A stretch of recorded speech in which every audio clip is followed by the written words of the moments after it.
नीतीश कुमार के बेहद करीबी ब्राह्मण नेता ने राजद की मुश्किलें बढ़ा दी है। राजद ही नहीं बल्कि इंडिया गठबंधन की मुश्किलें बढ़ा दी है। लगातार जिस तरीके से देवेश चंद्र ठाकुर ये कह रहे हैं कि हम चुनाव लड़ेंगे और वो भी लड़ेंगे तो सीतामढ़ी से लड़ेंगे, और नीतीश कुमार ने उनको इशारा भी कर दिया है कि सीतामढ़ी से आप चुनाव लड़िए, आपको वहां से चुनाव लड़ने दिया जाएगा। और अब सबसे बड़ी बात यह है कि देवेश चंद्र ठाकुर जो है वो लगातार प्रेशर बना रहे हैं कि हमको सीतामढ़ी से चुनाव लड़ना है।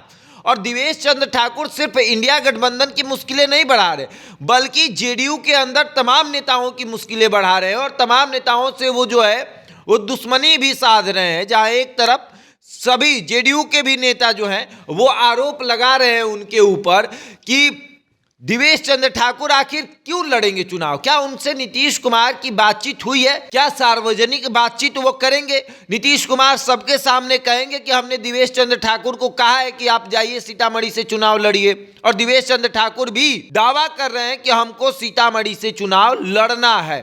और जिस तरीके से माहौल बना हुआ, बिहार विधान परिषद के सभापति देवेश चंद्र ठाकुर जिस तरीके से माहौल बना रहे हैं, सबका कहना है कि पहले तो वो बिहार विधानसभा के सभापति हैं, एक सर्वोच्च पद पर बैठे हैं, और वो इस तरीके का दावा कर रहे हैं, ये बिल्कुल गलत है। और वो जो भी कुछ कर रहे हैं ये गलत है। वहीं देखा जाए तो नीतीश कुमार ने इन तमाम चीजों पर चुप्पी साध रखी है, और देवेश चंद्र ठाकुर का एक ही राग है कि हम चुनाव लड़ेंगे, चाहे कुछ भी हो जाए, सीतामढ़ी से हम चुनाव लड़ेंगे। और देवेश चंद्र ठाकुर जो है अब माहौल बना रहे हैं, लेकिन राजद उनसे नाराज है, जेडीयू नाराज है। और सबसे बड़ी बात यह है कि ये जो अभी वहां सीतामढ़ी है वो जेडीयू के पाले में है, वहां से सुनील कुमार पिंटू सांसद हैं और वो अभी भाजपा की तरफ अपना रुख कर रहे हैं। तो देवेश चंद्र ठाकुर उस लहजे से कह रहे हैं कि हम वहां से चुनाव लड़ेंगे, लेकिन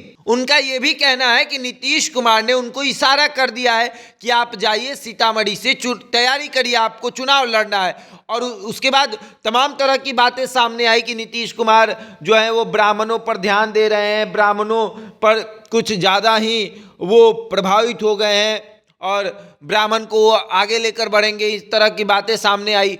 और अब देवेश चंद्र ठाकुर जो है वो इस जिद पे अड़े हैं कि हम सीतामढ़ी से चुनाव लड़ेंगे। और अब देखने वाली बात ये होगी कि आखिर क्या होगा, क्या जब देवेश चंद्र ठाकुर सीतामढ़ी से चुनाव लड़ने जाएंगे तो स्थिति किस तरीके से होगी, क्या जेडीयू में टूट हो जाएगी, क्योंकि जेडीयू के कई ऐसे नेता हैं, जेडीयू के एक सीतामढ़ी के पूर्व सांसद हैं, वो जेडीयू के नेता हैं, उनका भी कहना है कि वो गलत कर रहे हैं, उनको चुनाव नहीं लड़ना है। नीतीश कुमार ने कहीं इशारा नहीं किया है कि आपको चुनाव लड़ना है, वो जबरदस्ती इस बात को लेकर आगे बढ़ रहे हैं, राग बिलाप रहे हैं कि नहीं हम चुनाव लड़ेंगे, जो कि बिल्कुल बेबुनियाद है। और अब आगे देखते हैं क्या होता है, क्या देवेश चंद्र ठाकुर की वजह से जेडीयू में टूट होगी या फिर देवेश चंद्र ठाकुर ही नाराज होकर जेडीयू छोड़ देंगे। बहरहाल इस खबर में इतना ही, बने रहे हमारे साथ और देखते रहे द इंडिया टॉप।